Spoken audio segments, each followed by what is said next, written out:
देखो बच्चों, आज कक्षा 11 में वृक्क नलिका की संरचना, स्ट्रक्चर ऑफ नेफ्रॉन्स पढ़ाने जा रहा है। देखिए, कल जैसा कि मैंने बताया था कि वृक्क के आंतरिक संरचना में जो पिरामिड्स पाए जाते हैं, जो चित्र बना हुआ है, पिरामिड्स होते हैं, उनके अंदर असंख्य वृक्क नलिकाएं पाई जाती हैं। ये वृक्क नलिकाएं प्रत्येक वृक्क में पैरेन्काइमा लगभग 10 लाख वृक्क नलिकाएं महीन एवं अत्यधिक कुंडलित, देखिए देख रहे हो, ये बहुत कुंडलित वृक्क नलिका है। इन्हें हम नेफ्रॉन्स या वृक्काणु कहते हैं, क्योंकि यही उत्सर्जन की इकाई या वृक्क की संरचनात्मक और क्रियात्मक इकाई कहलाती है। अब वृक्क नलिका में प्रमुख, वैसे 2 ही भाग प्रमुख होते हैं, लेकिन यहाँ आपको अलग अलग दिखाई दे रहे हैं। पहला बोमेन कैप्सूल, दूसरा यहाँ नेक से लेकर के और संग्रह नलिका तक ये स्रावी भाग, मतलब 2 भाग वृक्क नलिका में पाए जाते हैं। अब वृक्क नलिका जो है, प्रत्येक वृक्क नलिका भ्रूणीय परिवर्धन के समय जितनी विकसित हो जाती है एक वृक्क में, उतनी ही जीवन पर्यंत रहती है। केवल इनकी वृद्धि के समय इनकी लंबाई में वृद्धि होती है। अगर बीच में कहीं क्षतिग्रस्त हो गई या ये काम करना बंद कर दिया, तो वो दोबारा या उनका पुनरुद्भवन या रीजनरेशन या दोबारा नई वृक्क नलिकाएं नहीं बनती। मतलब भ्रूणी विकास के समय एक वृक्क में जितनी नलिकाएं तैयार हो जाती हैं, बन जाती हैं, वही जीवन पर्यंत बनी रहती हैं। इनमें क्षति हो सकती है तो कमी आ जाएगी, या ये कार्य करना बंद कर दे तो और नली बेकार पड़ी रहेगी, नई जनरेट नहीं होती। जैसे अन्य शरीर में कोशिकाएं नई बनती बिगड़ती रहती हैं, लेकिन इनमें ऐसा कुछ नहीं। तो प्रत्येक वृक्क नलिका के प्रमुख 3 जो 2 भाग हमने बताए, 2 भागों में विभेदित होती है, बोमेन कैप्सूल और स्रावी भाग, स्राव करने वाला भाग। अब तो वैसे यहाँ देखिए, ये बोमेन कैप्सूल, नेक,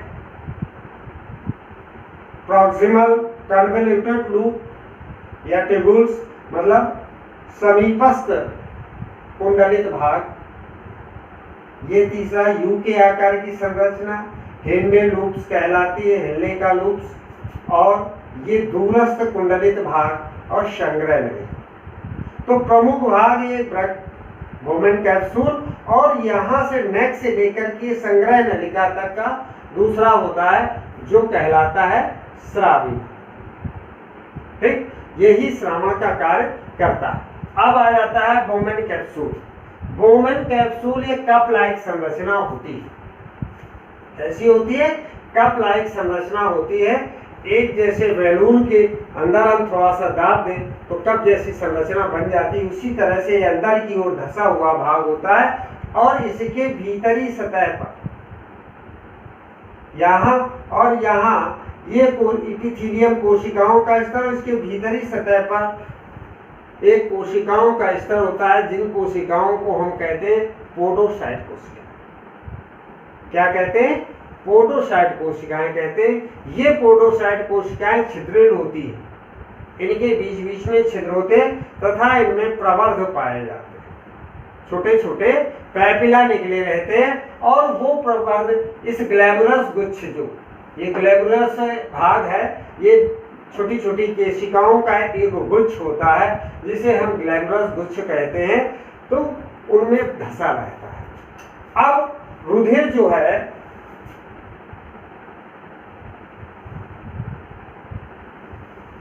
रुधिर एफरेंट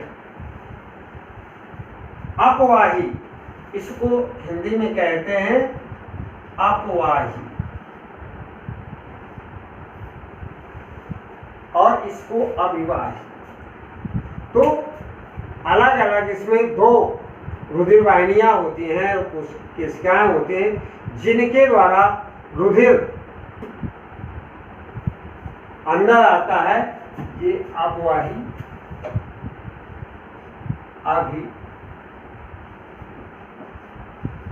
अविवाही एफरेंट है, और ये अपवाही इफरेंट। पहले गलत हो गया। तो इस तरह से इससे रुधिर इसमें क्या है, इस दिशा में आता है, और यहाँ ये क्योंकि अनेक केशिकाओं में बढ़ जाते हैं, छोटी छोटी केशिकाओं में बढ़ करके ये एक ग्लैमुलस गुच्छ बनाती हैं, और इन्हीं को मैलपीगी कार्पस भी कहते हैं। इस संपुट के अंदर जो ग्लैमुलस है इसको मैलपीगी कार्पस भी कहते हैं। तो इसमें ये रुधिर वाहिनी जो है मोटी होती है, आर्टरी ये मोटी होती है और ये पतली होती है, तो यहाँ एक दाब उत्पन्न हो जाता है, और उस दाब के कारण इसमें आए हुए पदार्थ तथा प्लाज्मा की मात्रा क्षणित्र हो जाती है, और क्षणित होकर के इस कैप्सूल के इस भाग में, यहाँ इसके नेक में, तो ये पोडोसाइट कोशिकाएं ये छानने का कार्य करती है। ये इसलिए इनको निस्यंदन सेल्स भी कहा जाता है। इस प्रकार से ये केशिकाएं रुधिर के प्लाज्मा का भी कुछ अंश छान लेती हैं तथा हानिकारक नाइट्रोजनी पदार्थों को, और ये छान करके धीरे धीरे यहाँ ये नेक वाले भाग में सीलेटेड एपिथेलियम का बना होता है। सीलेटेड एपिथेलियम जो छनित्र को आगे ढकेलने का काम करती है, और फिर ये रुधिर वाहिनी ये बरक नलिका के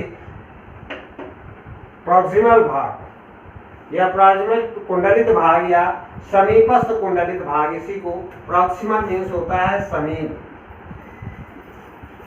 पस्थ कुंडलित भाग, ये कन्वोल्यूटेड का मतलब है कुंडलित रूप में जाता है। और इनके चारों ये देखिए एक और रुधिर वाहिनी की शाखा आई हुई है, और इस पूरी कुंडलित नलिका में प्रॉक्सिमल भाग में, हेडलेस रूप में, डिस्टल कन्वोल्यूटेड भाग, ये पूरे में फैली रहती। क्यों कि इसमें तमाम इसी छनित्र में बहुत सारे हानिकारक और लाभदायक दोनों तरह के पदार्थ छनित हो जाते हैं। तो उनका चयनात्मक पुनर्अवशोषण करने की मतलब इन पदार्थों को सेलेक्टिव रीएब्जॉर्प्शन करने के लिए जो करके इन पदार्थों के रुधिर के साथ फिर मिल करके रुधिर वाहिनी के साथ पहुंच जाते, इसलिए ये होता।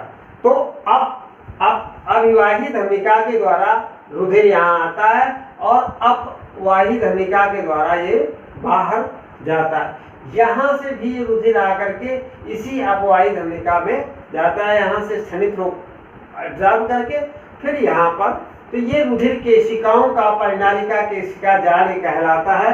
तो ये केशिका जाल इसके चारों ओर फैला है। तो ये ग्लैमुलस कुछ बात समझ में आ गई। अब आता है दूसरा भाग है स्रावी भाग, या इसको हम सेक्रेटरी ट्यूब्यूल्स भी कहते हैं। तो बोमेन कैप्सूल के नीचे मैं बताया था ये बोमेन कैप्सूल इतना हो गया। बोमेन कैप्सूल के नीचे नेक, समीपस्थ कुंडलित भाग, हेनले लूप, दूरस्थ कुंडलित नलिका और संग्रह, ये सारी चीजें ये इस भाग में आती हैं। तो इसी के ये पार्ट हो जाते हैं।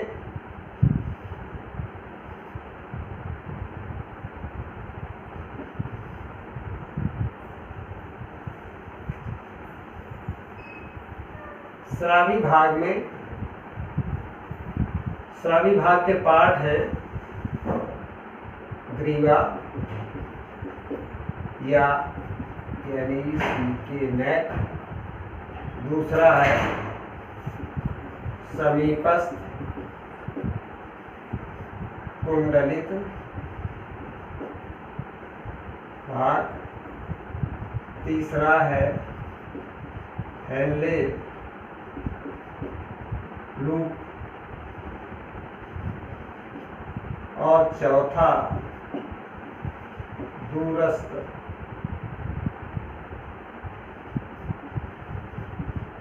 कुंडलित भाग। ये चार भाग इस स्रावी भाग के उसमें आ जाते हैं। ग्रीवा, नेक, अभी हमने बताया आपको कि ग्रीवा की ये इपिथीलियमी कोशिकाएं होती हैं और इसमें सीलिएटेड इपिथीलियम, रोमावी, हिंदी में इसको रोमाव इपिथीलियम कहेंगे, रोमाव इपिथीलियम की बनी होती है। अब इसमें ये छोटा सा भाग सकरा होता है, इसके बाद यहाँ से ये समीपस्थ कुंडलित नलिका। समीपस्थ कुंडलित नलिका क्यों कहते हैं? ये ग्लैंडुलर गुच्छ के पास में पाया जाता है, इसलिए इसे समीपस्थ कुंडलित नलिका कहा जाता है। और इसके दूसरा छोर इसका यहाँ से यू के आकार की संरचना हेलने लूप्स कहलाती है। क्यों? इस वैज्ञानिक ने इसकी खोज की थी हेलेज। इसमें दो भाग होते हैं, एक डिसेंडिंग पार्ट यहाँ से जो उतरने वाला भाग, और एक ये जो है चढ़ने वाला भाग। तो ये डिसेंडिंग लूप लिम्स कहलाती है और ये असेंडिंग लूप्स कहलाती है। ये ऊपर की ओर चढ़ रही है, ये नीचे की ओर जा रहा है, इसलिए इसको असेंडिंग कहते हैं। और ये नीचे को आते आने वाली डिसेंडिंग कहलाती है। और ये हेनले का लूप पूरा मिला करके हेनले का लूप कहलाता है। ठीक, अब हेनले लूप्स का जो दूसरा सिरा है, दूसरा सिरा दूरस्थ या डिस्टल कन्वोल्यूटेड ट्यूब्यूल्स या दूरस्थ कुंडलित नलिका, दूरस्थ कुंडलित नलिका में खुलता है। दूरस्थ कुंडलित क्योंकि ये भी भाग कुंडलित है और इसके चारों ओर ये रुधिर केशिकाओं का एक जाल फैला रहता है। ठीक, तो ये हेनले लूप की दूसरी भुजा जो आरोही भुजा, ये अवरोही और ये आरोही भुजा जो असेंडिंग पार्ट है, भुजा है, ये ऊपर की ओर दूरस्थ कुंडलित नलिका में खुलती है। अब यह भाग जो दूरस्थ कुंडलित नलिका का भाग अपेक्षाकृत इससे काफी मोटा होता है। यहाँ भी आपको दिखाई दे रहा होगा इसमें डिफरेंट। तो इस तरह से यह वृक्क नलिकाओं के आरोही भाग से कुछ मोटा होता है तथा ये इसका दूसरा सिरा, एक सिरा यहाँ खुला हेनले लूप में और दूसरा सिरा ये कहाँ पर खुलता है? संग्रह नलिका या कलेक्टिंग ट्यूब्यूल्स। इस संग्रह नलिका में देखिए यहाँ पर ये अनेक शाखाएं जैसी दिख रही हैं, इसमें अनेक संग्रह नलिकाएं खुलती हैं, अनेक संग्रह नलिकाएं खुलती हैं और ये सभी संग्रह नलिकाएं मिलकर एक बड़ी संग्रह नलिका के द्वारा इसके पैपिला की ओर बढ़ती है और ये वृक्क के पेल्विस भाग में, वृक्क के पेल्विस भाग में ये सभी नलिकाएं खुल जाती हैं। तो इस तरह से अब आता है संग्रह नलिका। संग्रह नलिकाएं मेडुला के पिरामिड्स में स्थित हो। ये मेडुला भाग है, हमने कल बताया था कि ये कॉर्टेक्स कहलाता है, कॉर्टेक्स, ये मेडुला कहलाता है। तो ये मेडुला भाग में संग्रह नलिकाएं स्थित होती हैं और ये संग्रह नलिकाएं निकटवर्ती वृक्क नलिकाओं, सभी निकटवर्ती जितनी वृक्क नलिकाएं हैं यही कुंडलित वृक्क नलिकाएं, इसी में इस तरह से जैसे यहाँ खुली, यहाँ खुली, यहाँ खुली और ये सब जगह ये खुलती रहती है। अब प्रत्येक ये वृक्क जो पिरामिड्स के अंकुर हैं, इन पिरामिड्स के अंकुरों में या पैपिला में निकटवर्ती संग्रह नलिकाएं मिलकर एक संयुक्त संग्रह नलिका बनाती हैं और वो मोटी होती है, जिसे हम क्या कहते हैं, डक्ट ऑफ बेलिनाई या बेलिनाई की नलिका। इनकी उपस्थिति के कारण वृक्क के पिरामिड ये ऐसे से सीधी सीधी लाइनों में के रूप में ये दिखाई देते हैं। जैसे लाइनें हमने बना दी तो ये लाइनें क्यों हैं, ये डक्ट ऑफ बेलिनाई,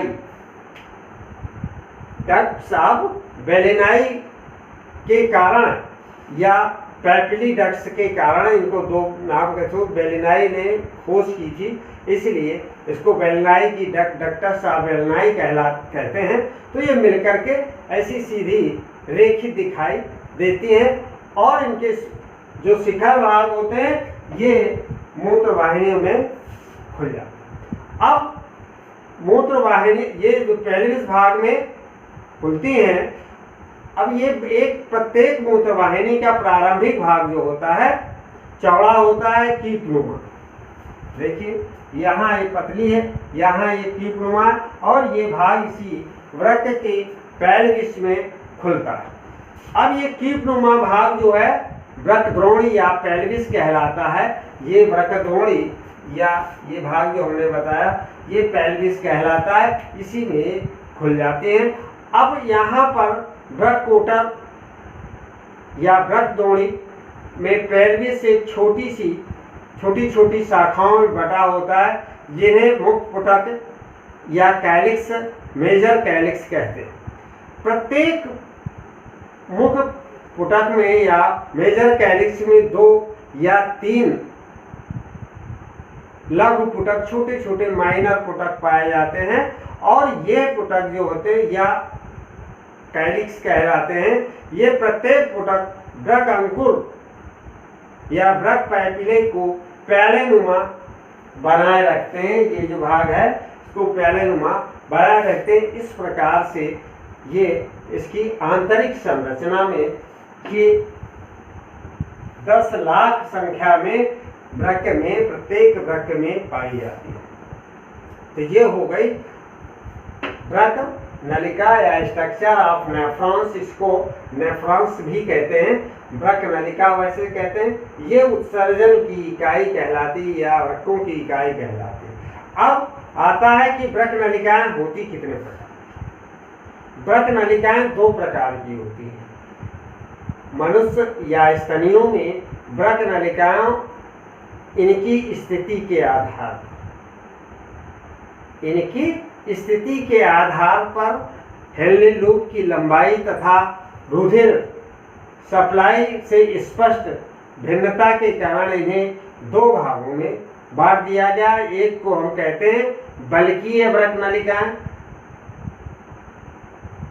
कॉर्टिकल वृक्क नलिकाएं, और दूसरी को कहते हैं जक्स्टा ग्लैमुलस या जक्स्टा मेडुलरी वृक्क नलिका, क्योंकि इसमें जस्टा मेडुलरी में जस्टा उपकरण, जस्टा ग्लैमुलस उपकरण, यहाँ इस ग्लैमुलस भाग में एक उपकरण पाया जाता है जिसे जस्टा ग्लैमुलस कहते हैं।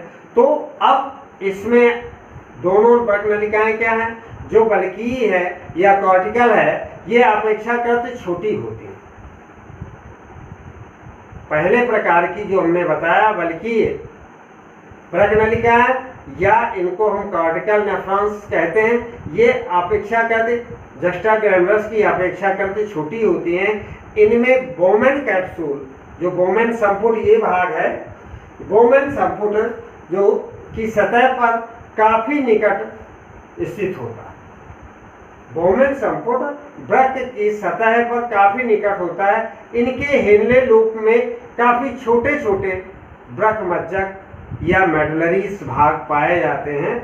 इनमें हेनले लूप की आरोही भुजा पतली और मोटे खंडों में विभेदित नहीं होती। ये जो आरोही भुजा ये जो है मोटी नहीं होती, ये पतली होती है, लेकिन जस्टा ग्लैमुलस में इसके अपोजिट होती है, वो कुछ मोटी होती है। अब दूसरे प्रकार की आती है जस्टा मेडुलरी भ्रक नलिकाएं।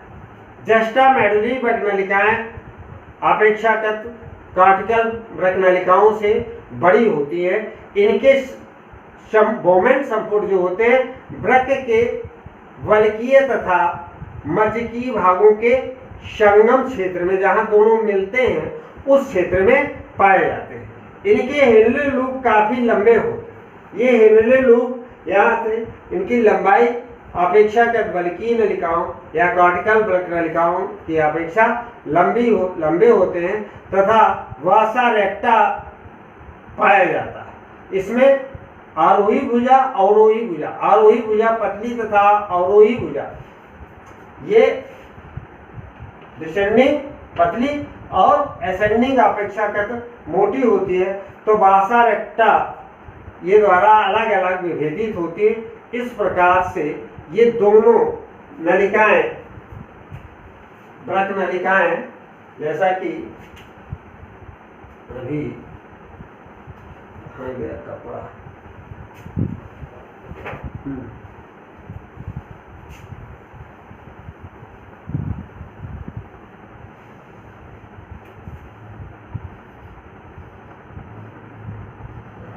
भ्रक नलिका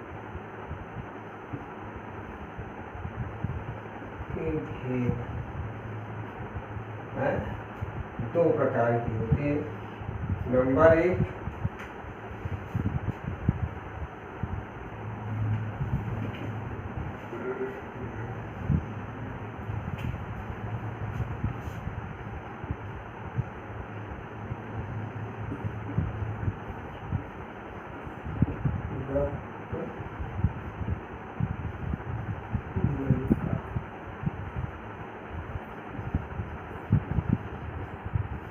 और नंबर 2